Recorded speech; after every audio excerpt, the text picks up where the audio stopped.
ಪುನಃ ನಾನು ಕೂಡ ತಮ್ಮೆಲ್ಲರೂ ಕೂಡ ಸ್ವಾಗತವನ್ನು ಬಯಸ್ತೇನೆ ಮತ್ತು ವೇದಿಕೆಯಲ್ಲಿ ಇರ್ತಕ್ಕಂಥ ನಮ್ಮೆಲ್ಲ ಪಕ್ಷದ ಮುಖಂಡರುಗಳು ಕೂಡ ನಾನು ಸ್ವಾಗತವನ್ನು ಬಯಸ್ತೇನೆ. ಒಂದು 3 ಇಶ್ಯೂ ಬಗ್ಗೆ ನಾನು ಇವತ್ತು ಪತ್ರಿಕಾಗೋಷ್ಠಿಯನ್ನು ಕರೆದಿದ್ದೇನೆ. ಮೊದಲನೇದಾಗಿ ಭಾಳಷ್ಟು ಸರಿ ಈ ಇತ್ತೀಚೆಗೆ ಭಾರತೀಯ ಜನತಾ ಪಾರ್ಟಿಯವರು ಖರ್ಗೆ ಸಾಹೇಬ್ರ ಬಗ್ಗೆ ಅನೇಕ ವಿಚಾರಗಳನ್ನು ಮಾತಾಡಿದ್ದಾರೆ. ತೀರ್ಥಹಳ್ಳಿಯಲ್ಲಿ, ಶಿವಮೊಗ್ಗದಲ್ಲಿ ಎಲ್ಲ ಭಾರಿ ಕೆಟ್ಟದಾಗಿ ಹೇಳಿಕೆ ಕೊಟ್ಟಿರ್ತಕ್ಕಂಥದ್ದು ಮತ್ತು ಪ್ರತಿಭಟನೆ ಮಾಡಿರ್ತಕ್ಕಂಥದ್ದು ನನ್ನ ಗಮನಕ್ಕೆ ಬಂದಿದೆ. ಅದಕ್ಕೆ ನಾನು ಒಂದು ಉತ್ತರ ಕೊಡಬೇಕು ಅನ್ನೋ ಕಾರಣಕ್ಕಾಗಿ ನಾನು ಇವತ್ತು ಈ ಪತ್ರಿಕಾಗೋಷ್ಠಿನ ಅದು ಒಂದು ಮೊದಲನೇ ಕಾರಣ. ತಮ್ಮಲ್ಲಿ ನಾನು ವಿನಂತಿ ಮಾಡ್ತಿರ್ತಕ್ಕಂಥದ್ದು ಇಷ್ಟೇ, AICC ಅಧ್ಯಕ್ಷರಾಗಿರ್ತಕ್ಕಂಥ ಮಲ್ಲಿಕಾರ್ಜುನ ಖರ್ಗೆ ಅವರು ಕರ್ನಾಟಕದಲ್ಲಿ ಸುಮಾರು 9 ಸಾರಿ 8 ಸಾರಿ ಶಾಸನಸಭಾ ಸದಸ್ಯರಾಗಿ, ಮಂತ್ರಿಯಾಗಿ, ಪಕ್ಷದ ವಿವಿಧ ಹುದ್ದೆಗಳನ್ನು ಹೊಂದಿ ಮತ್ತು ಪಾರ್ಲಿಮೆಂಟ್ ಸದಸ್ಯರಾಗಿ, UPA ಸರ್ಕಾರದಲ್ಲಿ ಮಂತ್ರಿಯಾಗಿ ಮತ್ತು ವಿರೋಧ ಪಕ್ಷದ ನಾಯಕರಾಗಿ ಪಾರ್ಲಿಮೆಂಟ್ನಲ್ಲಿ, ರಾಜ್ಯಸಭಾ ಮೆಂಬರ್ ಆಗಿ, ರಾಜ್ಯ ಸಮಿತಿಯಲ್ಲಿ ವಿರೋಧ ಪಕ್ಷದ ನಾಯಕರಾಗಿ ಕೆಲಸ ಮಾಡಿರ್ತಕ್ಕಂಥವ್ರು. ಅವರು ಹೇಳಿಕೆ ಕೊಟ್ಟಿರ್ತಕ್ಕಂಥದ್ದು BJPಯ ಸಿದ್ಧಾಂತದ ಬಗ್ಗೆ ಹೇಳಿಕೆ ಕೊಟ್ಟಿರ್ತಕ್ಕಂಥದ್ದು. ಯಾರ್ಯಾರು RSSನವರು ಇದ್ದಾರೆ, BJP ಕೊಲ್ಲಿ ಅಂತಲ್ಲ, ಅದನ್ನೊಂದು ಅರ್ಥ ಮಾಡ್ಕೋಬೇಕು. ಭಾರತೀಯ ಜನತಾ ಪಾರ್ಟಿಯ ಮುಖಂಡರುಗಳು ಸೈದ್ಧಾಂತಿಕವಾಗಿರ್ತಕ್ಕಂಥ ಏನು ಅವರ ದೋಷ ಇದೆ, ಅವರು ವಿಷಜಂತುಗಳು ಅಂತಕ್ಕಂಥ ಹೇಳ್ತಕ್ಕಂಥದ್ದು ಈಗಲೂ ಕೂಡ 100% ಕರೆಕ್ಟ್. ಅದು ನೀವು ಯಾರು ಪ್ರಶ್ನೆ ಕೇಳಿದ್ರೆ ಅದಕ್ಕೆ ಉತ್ತರ ಕೊಡೋಕೆ ನಾನು ಸಿದ್ಧ ಇದ್ದೇನೆ. RSSನವ್ರು ಇರ್ಬೋದು, ಭಾರತೀಯ ಜನತಾ ಪಾರ್ಟಿಯ ಸಾಫ್ಟ್ ಆಗಿರೋರು ಇರ್ಬೋದು, ಯಾರೇ ಕೇಳಿದ್ರು ಕೂಡ ಖರ್ಗೆ ಅವರು ನನ್ನ ಇದರೊಳಗೆ ನಾನು ವೇದ ಉಪನಿಷತ್ತಿನ ಬಗ್ಗೆ ಮಾತಾಡಕ್ಕೆ ಹೋಗಲ್ಲ, ಮನುಸ್ಮೃತಿ ಬಗ್ಗೆನೂ ಮಾತಾಡ್ಲಿಕ್ಕೆ ಹೋಗಲ್ಲ. ಆದರೆ ಚಿಂತನ ಗಂಗಾ ಏನಿದೆ, ಅವರ ಚಿಂತನ ಗಂಗಾ ಇರತಕ್ಕಂಥದ್ದು ಗೋಳ್ವಾಲ್ಕರ್ ಮತ್ತು ಹೆಗಡೆವಾರು ಅವ್ರ ಫೋಟೋ ಇಟ್ಕೊಂಡು ಮದುವೆ ಮನೆಯಲ್ಲೆಲ್ಲ ನಾನು ಹೋಗಿದ್ದೆ, ನೋಡಿದ್ದೇನೆ. ಅಷ್ಟು ಅವ್ರಿಗೆ ಆಸಕ್ತಿ. ಆ ಚಿಂತನ ಗಂಗಾ ಪುಸ್ತಕದಲ್ಲಿ ಪುಟ 36-37ರಲ್ಲಿ ಜಾತಿ ವ್ಯವಸ್ಥೆಯನ್ನು ಸಮರ್ಥನೆ ಮಾಡ್ತಾ ಇದ್ದಾರೆ.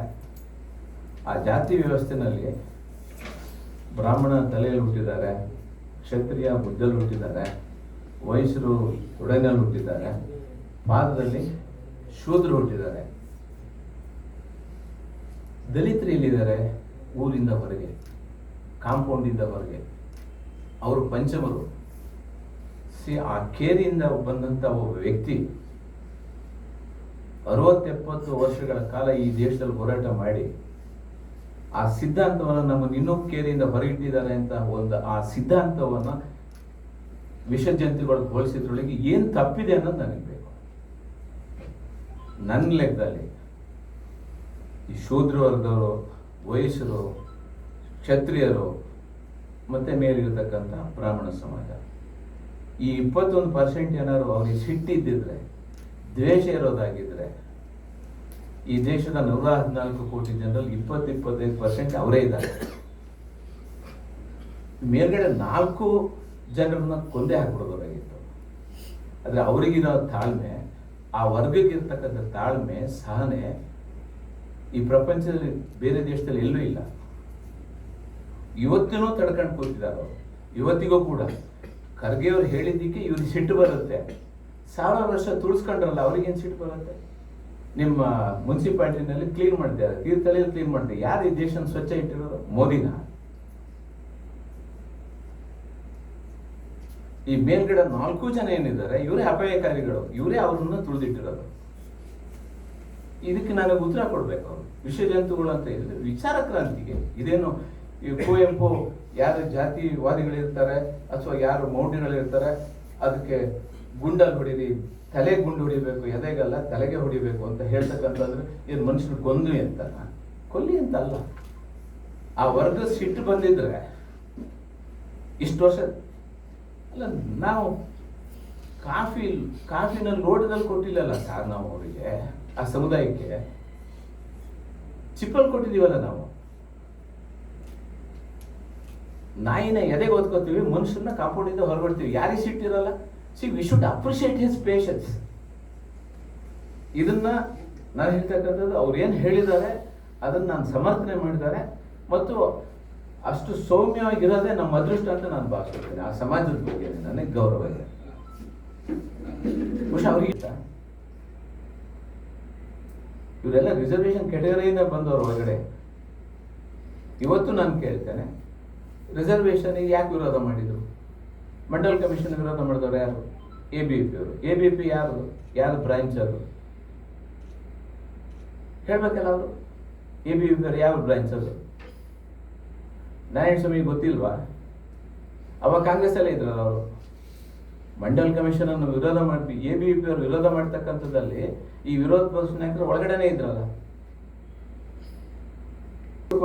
ಮತ್ತು ಅದನ್ನು ನಾನು ಸಮರ್ಥನೆ ಮಾಡ್ತೇನೆ. ವಿಚಾರ ಕ್ರಾಂತಿಗೆ ನಾನು ಕೂಡ ಆ ವಿಚಾರ ಕ್ರಾಂತಿಯನ್ನೇ ವಿರೋಧ ಮಾಡ್ತಕ್ಕಂಥವನು. ಆದ್ರಿಂದ ಖರ್ಗೆ ಅವರು ಹೇಳಿದ್ರೊಳಗೆ 100% ಸತ್ಯ ಇದೆ. ಆದರೆ ಅದನ್ನು ವಿರೋಧ ಮಾಡಿದವರು ಬದುಕಿದ್ದು ಹೇಗೆ ಇದ್ರೆ ಆ ಸಮಾಜಕ್ಕೆ ಇನ್ನೂ ಕೂಡ ಪರಿಪೂರ್ಣವಾದ ಬೆಂಬಲ ಸಿಕ್ಕಿಲ್ಲ.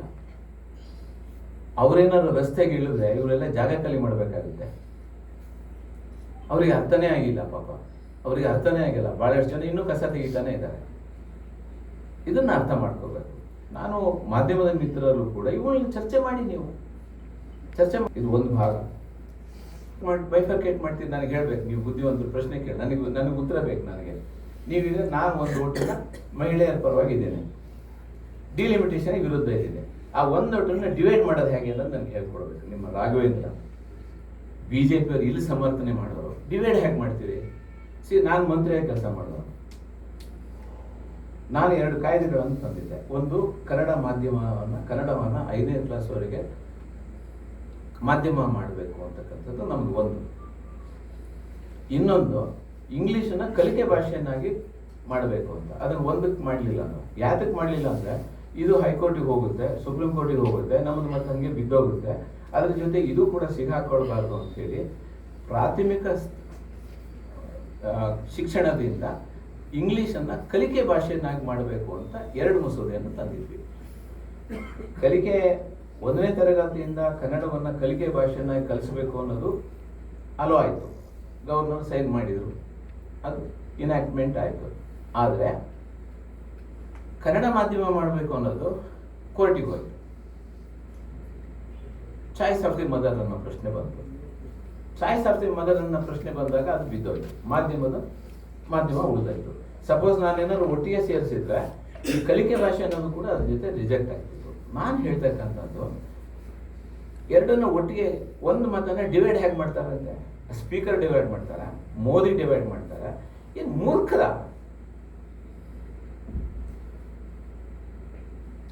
ನಾನು ಕೇಳೋ ಪ್ರಶ್ನೆ ಮೂರ್ಖತನ ಅದು.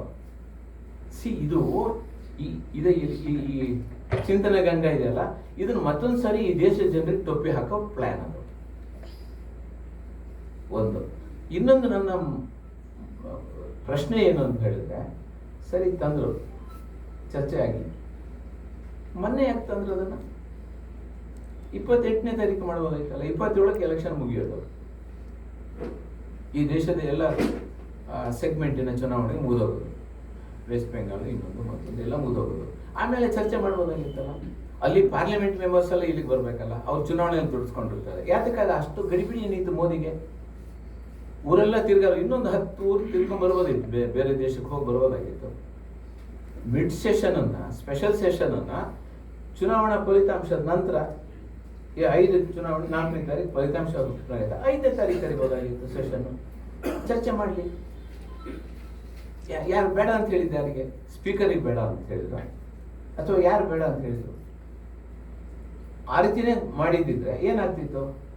ಒಂದು ಇದ್ರೊಳಗೆ ತಮ್ಮಗಳಿಗೆ ನಾನು ಅಧ್ಯಯನ ಮಾಡ್ದಂಗೆ, but I may be wrong, you can correct it. ನಾನು ಅಧ್ಯಯನ ಮಾಡಿದಾಗೆ ಮಹಿಳಾ ಮೀಸಲಾತಿಯನ್ನ ಪ್ರಥಮವಾಗಿ ತಂದಿದ್ದು ಕಾಂಗ್ರೆಸ್ ಸರ್ಕಾರ.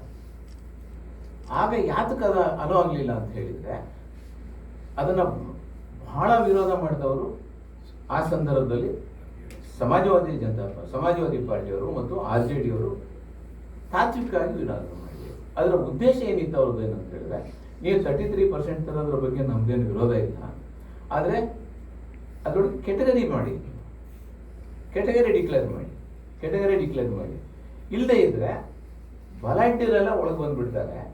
ಇಂಗ್ಲೀಷ್ ಗೊತ್ತಿದ್ದವರು, ಶ್ರೀಮಂತರು, ಸಣ್ಣ ಪುಟ್ಟ ಜಾತಿಗಳು ಏನು ಬಹುಸಂಖ್ಯಾತರು ಅಲ್ಲದೆ ಇರೋರು ಕಾಂಪಿಟೇಷನಲ್ಲೇ ಭಾಗವಹಿಸೋಕ್ಕಾಗೋದಿಲ್ಲ ಪ್ರಜಾಪ್ರಭುತ್ವದಲ್ಲೇ, ಅವ್ರನ್ನ ತುಳಿದು ಹಾಕಿಬಿಡ್ತಾರೆ. ಯಾತಕ್ಕೆ?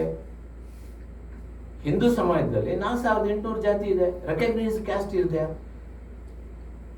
4800 ಜಾತಿ ಇದ್ದಾವೆ. ಈ ತೀರ್ಥಹಳ್ಳಿನಲ್ಲಿ ಒಕ್ಕಲಿಗ ಡಾಮಿನೇಟೆಡ್ ಏರಿಯಾದಲ್ಲಿ ಒಬ್ಬರು ಬೇರೆ ಸಣ್ಣ ಪುಟ್ಟ ಜಾತಿಯವ್ರ ಹೆಸರು ಗೆಲ್ಲಕ್ಕಾಗಲ್ಲ, 100% ಗೆಲ್ಲಕ್ಕಾಗಲ್ಲ.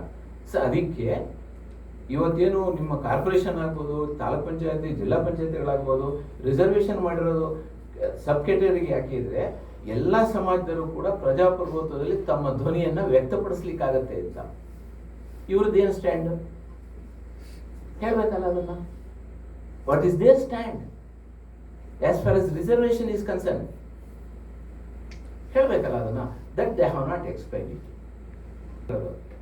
ನೀವು ರಿಸರ್ವೇಷನ್ ತಂದು ಅದನ್ನು ನೀವು ಒಳಗಡೆ ಬೇರೆಯವರಿಗೆ ಕೆಟಗರಿ ವೈಸ್ ಡಿವೈಡ್ ಮಾಡದೇ ಇದ್ರೆ, ಬಾಬ್ಕಟ್ನವ್ರು ಮಾತ್ರ ಹೋಗಿ ಕುದ್ಕೋತಾರಲ್ಲಿ, ಬಾಬ್ಕಟ್ ಮಹಿಳೆಯರು ಮಾತ್ರ ಹೋಗಿ ಕುದ್ಕೋತಾರೆ, ಸಣ್ಣ ಪುಟ್ಟ ಜಾತಿ